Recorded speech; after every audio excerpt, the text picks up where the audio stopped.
Hello and welcome back to the Horror Hour, the show where we discuss, debate, and disagree on all things horror.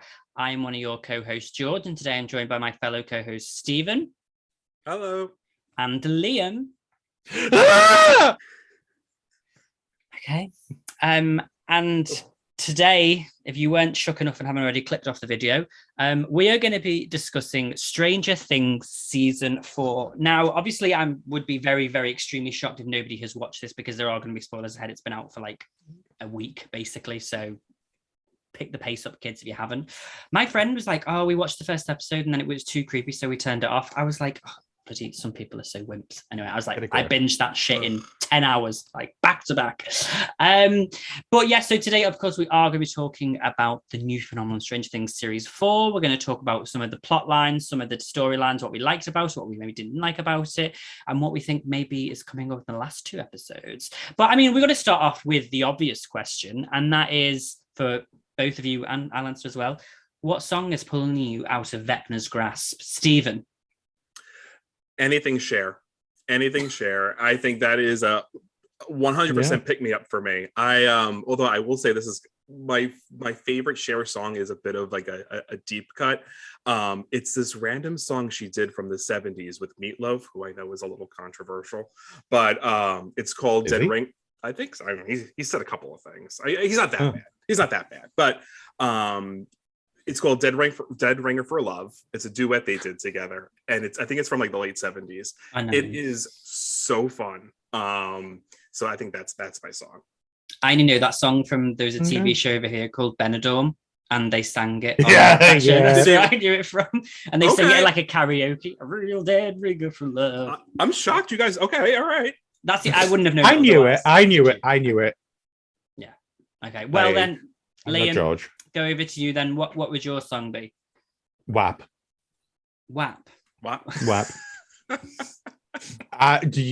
I'm snapping back around if I'm going to be talking about wet ass pussy.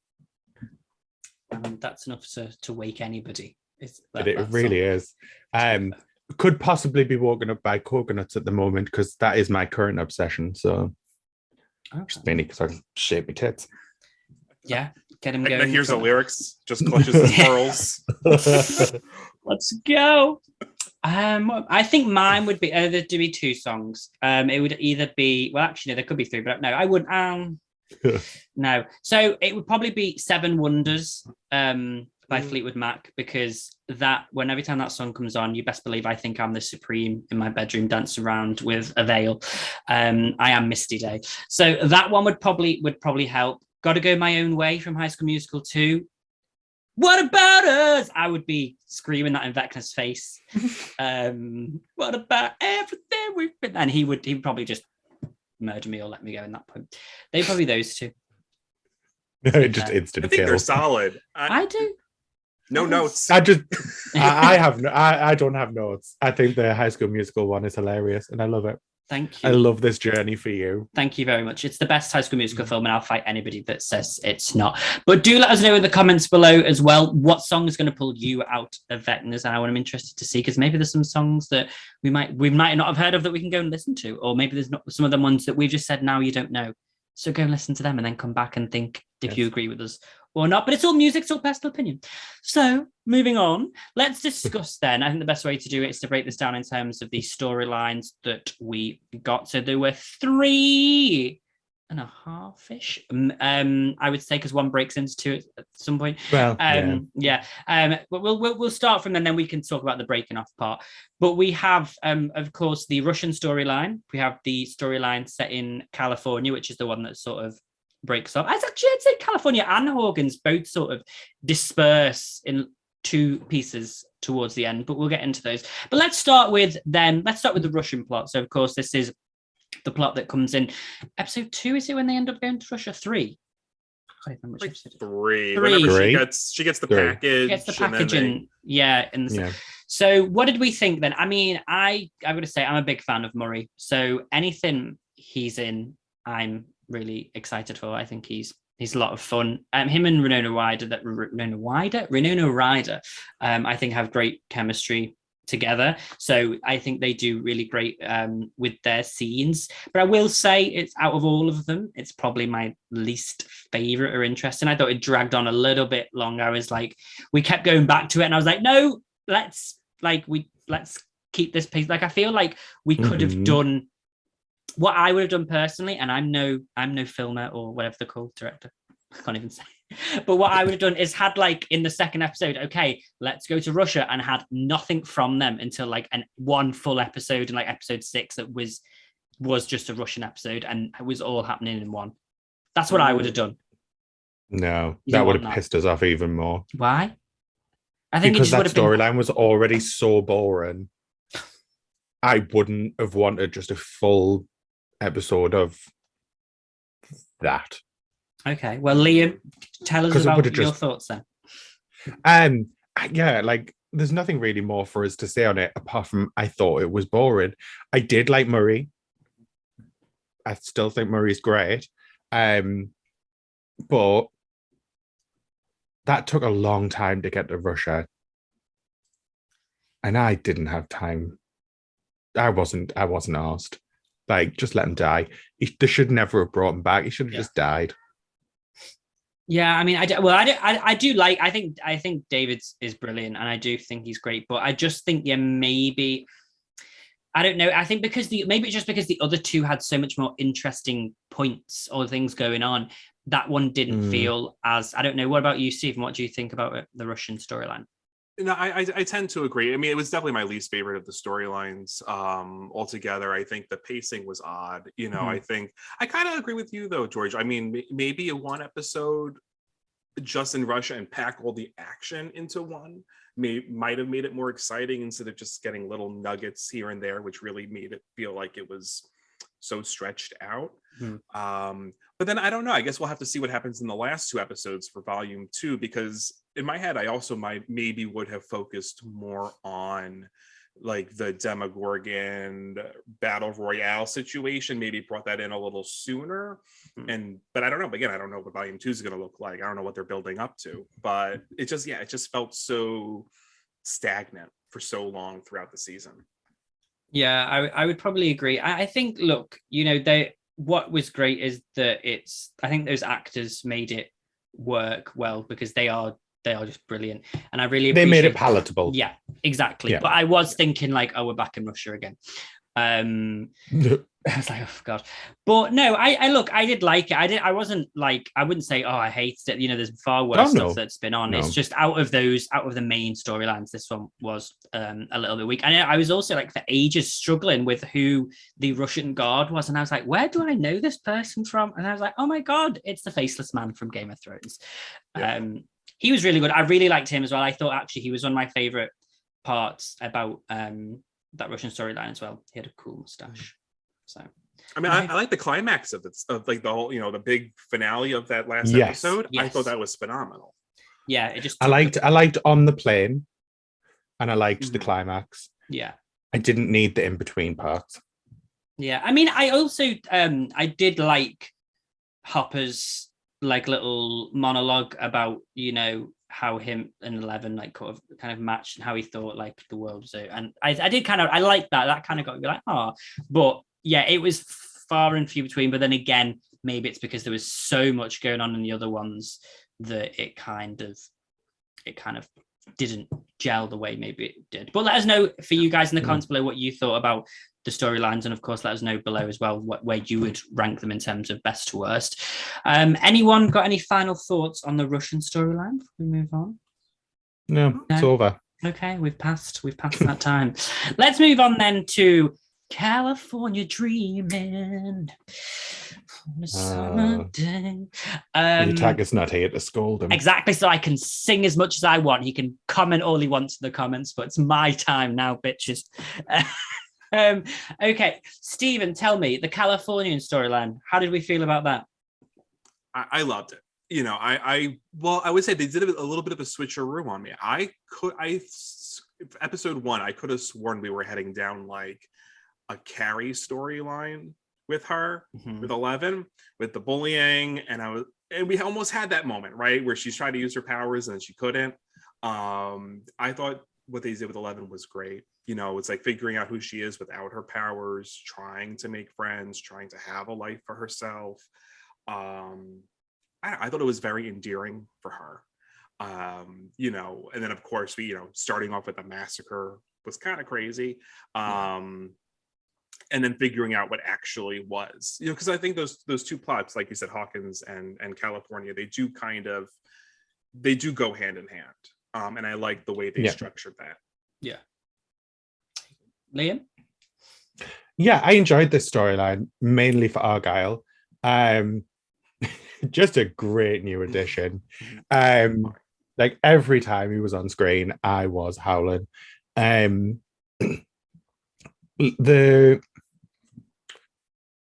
Was it Nina? It was at the was it Project Nina? Yeah, or Project Nina. Sorry, yeah, Nina, Project Nina. Yeah. I think that got a little bit dragged. It dragged in the middle. It should have been introduction to it. We didn't need the scenes in the hospital over and over and over again. One or two of them would have been fine, pushing us into that finale. Like, tell us Millie Bobby Brown found out they were all homos and killed them, and then tell us that it was a twisteroo and she didn't kill them all. Yeah. Did you see that thing that everyone thinks that the producers are in on this whole Millie Bobby Brown hates gay people thing? Because when she starts to cry and she turns around and there's a drawing on the wall of two stickmen with a rainbow flag, and then she's like and she turns back around and she's crying. Someone's like, somebody did that to her on purpose. Which is good. So yeah, the little bit in the middle, I was like, oh. But I really enjoyed everything. I loved the exploration into Vecna, and obviously finding out who he was, which, to be fair, I clocked pretty much straight away. I don't even think we're getting to the point where he like put down the number one yet, and I was like, well, clearly he's either one of the kids or he's that person's son. Which turns out, yes, I was right. So, yeah, twist could have been hidden a little better for me. But I enjoyed it. And poor Willoughby's haircut. Like, I mean, it's the homophobia for me with that hair. It really is homophobic. And it's Pride Month as well. We shouldn't have to be dealing with that. Well, it came out before Pride Month, so maybe and that's what they're doing. You see, they're doing it before Pride Month. It doesn't come out until after Pride Month. So when you get the haircut comes back, it's not an attack. They've done that well. Yeah, I really enjoyed the California storyline. I wasn't sure where it was going to go at first. And I thought, yeah, like you said, Stephen, is it going to be like a Carrie situation? And I like 11, but I'm going to be honest, I found her really annoying in the first like couple of episodes. I was like, she's really unlikable. But when they shaved her head and she got her powers back, I was like, yes. I will. Sorry, the fucking wig. The wig. Makeup department, you are very good. But if you can't hide a lace, there's something wrong here. And every time they did a close-up on Millie Bobby Brown's face, I seen that fucking lace. I seen it. Liam's coming for your ass. No Golden Globe or Emmy for makeup and hair from Liam there. But yeah, no, I really enjoyed it. I liked seeing the relationship between Will and Levin, because I thought it was kind of random when they took 11 under their wing at the end of. I was like, why doesn't she go with? I mean, I know they were trying to get her away from Hawkins, but I was like, she would have been better suited with thingies. I forgot. Jesus Christ, I forgot his name. What's the fucking boyfriend called? Mike. I was going to say Martin. Right. I don't know where Martin came from. With Mike's family, but so I was kind of like, oh, but I did, and I really liked. I thought Jonathan was good. Obviously, he had less to do in this series, but I thought I really liked like the idea of him and Argyle being these two sons, and I think that that relationship was a lot of fun to see, like when they were picking the kids up from the ice skating rink, from the skating rink, and they were like high driving. I thought that was great. And yeah, I liked Will's exploration. And will they ever, are they going to do it, or are they just going to do a tiptoe around it? Let's see. Maybe they will. I should have the main fight of the final is Will handing over that painting to Mike, Mike tearing it up. I know. So that's how it's going to end. That's how it ends. But I did really like it, and I really I loved in episode 4 the fight scene, which is the scene that's behind Liam there. I thought that was really brilliantly well shot, and I was like constantly, like, it was like, because it went from 0 to 100 real quick. You're like, oh my god, what's going on? I really liked the way that it was filmed, and it gave a really good vibe. So I think it definitely, that kind of, I was like, okay, here we are. This is, because there was a point where I was like, well, I don't understand what's gonna, now that 11's gone, like, you know, what's the next step for these people? So I think that really helped, like, bring the stakes up. And then sort of moving into 11, then I did enjoy her little flashback scenes, but I do agree that maybe they were a little bit too long in places, and maybe they could have been shortened. But I wasn't like constant. I didn't think, oh my god, I wasn't skipping it. I was just kind of, you know, after it, I thought, oh, maybe this, you know, they could have made this a little bit shorter, but I wasn't annoyed by it. I mean, I didn't pick up on the Vecna thing. The one thing I only picked up on when he said something about at the very beginning, like, one never came back or something, and I was thinking, oh, maybe he's one, but I didn't like make the correlation between him and Vecna at all, or the part that he was Victor Creel's son as well. I thought was another. It really brought all of the elements together. But I did enjoy those flashbacks. I enjoyed what they were trying to do, and sort of like the cinematography that they were going with, and the different styles and vibes that those flashbacks had. And it was great when she first like got a little bit burst of her powers back, and you're like, yeah, like you feel like, you know, you've gotten somewhere. But it was, I'm looking forward now into see her story going forward. I think will be one of the most exciting now that we've gotten to this point. Stephen, I didn't know if you had any more thoughts on, especially because we didn't really mention that side of it for you. Well, no, I really like number 1's performance. I'm forgetting his name. Jamie Campbell Bower. Jamie Campbell Bower. Yeah, I thought him and Millie Bobby Brown played really well together. Mm-hmm. A lot of the little dialogue, like I figured he was number 1, and then kind of towards the end of the reveal, or towards the beginning of the reveal, that he was Vecna, I kind of could tell that that's where they were heading. Mm-hmm.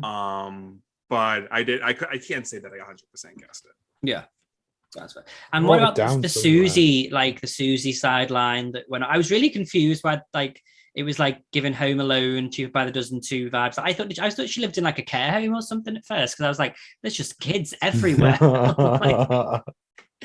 Yeah, I thought that was funny. It was definitely a callback to those kinds of 80s films, though. Yeah. Right, where like kids are running the house, like yeah. Yeah, I do like her. I think she's a good little, like, to come in for like an episode or two. Like, she's a good little supporting character that I think brings in that like little bit of a more fun element with that storyline. I think it fleshed it out. But I'm intrigued to see their next steps now in get into it. But let's talk about the Hawkins storyline then.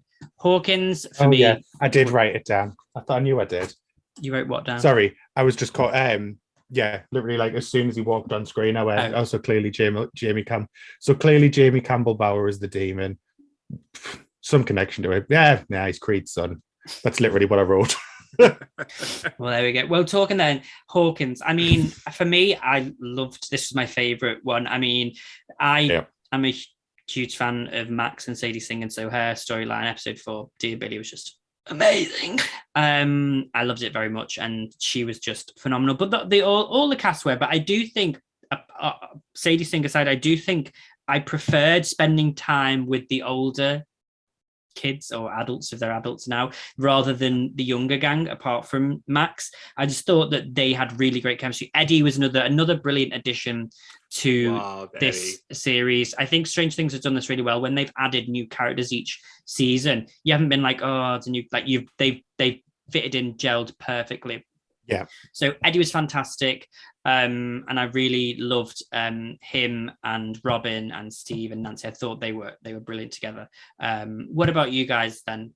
Hawkins storyline, Stephen? 100% agree. I definitely preferred the teens, the early 20s somethings. I thought they were just fun. I mean, they were giving us like the full Nightmare on Elm Street vibe, right? Yeah. Like, I it's quite obvious, right? The Nightmare on Elm Street allusions, but I just think they nailed it pretty well. I mean, I feel like this is like this really was like a spiritual remake to Nightmare on Elm Street. I do wish some of the kills were a little different. It was very like he killed everyone the same way, right? The float, the crush, I wish there was a little more flavor to some of it. I mean, I will say that the water death did make it a little different over the lake. Which, speaking of, I did enjoy kind of the jock dynamic too. I thought that was kind of funny, classic 80s. But yeah, it's just the mystery element, the Scooby-Dooing of it all. I enjoyed that element. But yeah, no, I mean, 10 out of 10. Liam? Yeah, Hawkins, the whole of the Hawkins thing was just great. Like the jock coming in and being like, oh, it's Jesus, he's a demon. Like when you think of 80s and America, all you think of is batshit crazy Christians saying that the devil's coming to get everyone. So it was great that is literally what they did. Same with George, Sadie Sink, amazing icon. She is the moment. To be fair though, Dustin, I still just love Dustin as a character. Yeah, he's so funny. His interactions with everyone across the board are brilliant. That actor is just fantastic. Robin as well, my Hawk. Obviously, she was a great new addition last year, and then this year, full steam ahead, like kept up with everyone, and wasn't like backtracked or like put in the background to like bring into the new characters. So loved it. Again, loved Eddie as well. I just loved everything about it. And as well, and Lucas's sister. Yes, I wish would have had a little bit more of her because she is so funny. Brilliant. But I still loved what we got. And I loved the figuring out of everything. And when Steve got sent into the Upside Down, I was like fully just like, they're gonna kill him, don't do it. Yeah, I still think they will kill him. I really don't want it to be Steve. Yeah, I think they will, because they're doing this whole thing with Nancy, and I don't think they're ever going to get back together, and I think it's going to be a case of him saving her and then he'll die, which is sad. I really don't want it.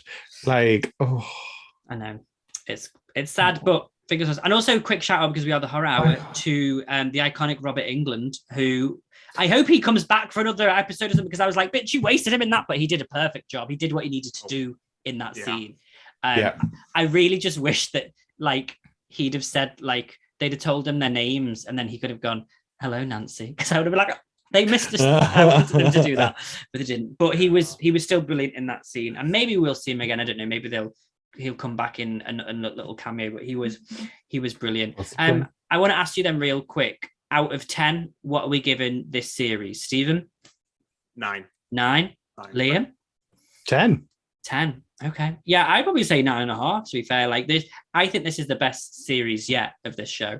And I'm intrigued to see what comes next. So then give me a little sentence then, Stephen, what do you want to see in volume 2? I want to see kind of an evolution of like what happens to the town of Hawkins. You know, because they're kind of building up this like mob mentality, and like I'm kind of getting this like, are they going to finally see like, oh no, this is what's really going on in this town? Yeah. So I kind of want to see this big like reveal in Hawkins where everyone sees shit go down. I know that was more than a sentence, but that's fine. I'll let you off. But Liam, you only get a sentence. Go on. Yeah, I want that. And I want 11 to come back and just go mental. I want no holding back. I want full brutality. I want CGI fucking splattered all over my face like a bit of cum. Just like, boom, everywhere. Okay. Thank you. Yeah, I agree. I do think like they kept going on about, oh, your powers will come back stronger than ever. I'm like, you better show us it then. You better show us that her powers have come back stronger and not just have her go. Because if I see her do that one more time, like, I think she should be powerful enough now that she's even new to use her hands. Like, she just like stares and just shit happens.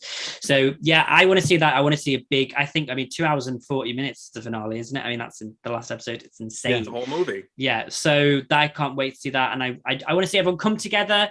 Let's get them back together. Let's see. There's a lot of reuniting that needs to be done. It's like Game of Thrones, where they're all fucking gone through everywhere, splattered across the country for years on end, and now they're going to come back together. So I'm looking forward to that. And then I want to know then one last, who's your standout performance of this series so far, Stephen? I have to give it to newcomer Eddie.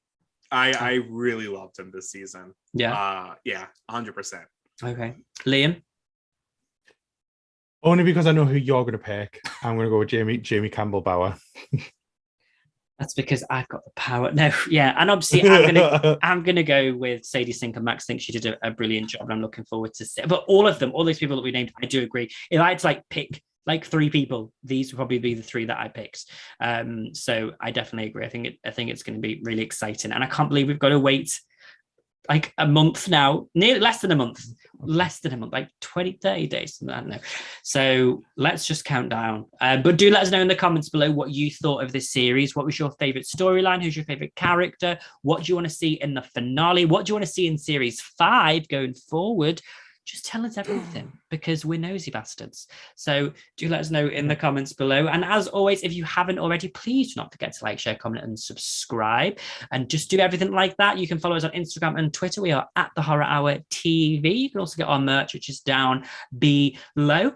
And yeah, it's been supported there by Senor Liam, and we've got a phone case. There we go. Bam, look at that. Sexy AF. But yeah, thank you so much for watching, guys, and we will see you in the next video. Bye. You have been listening to The Horror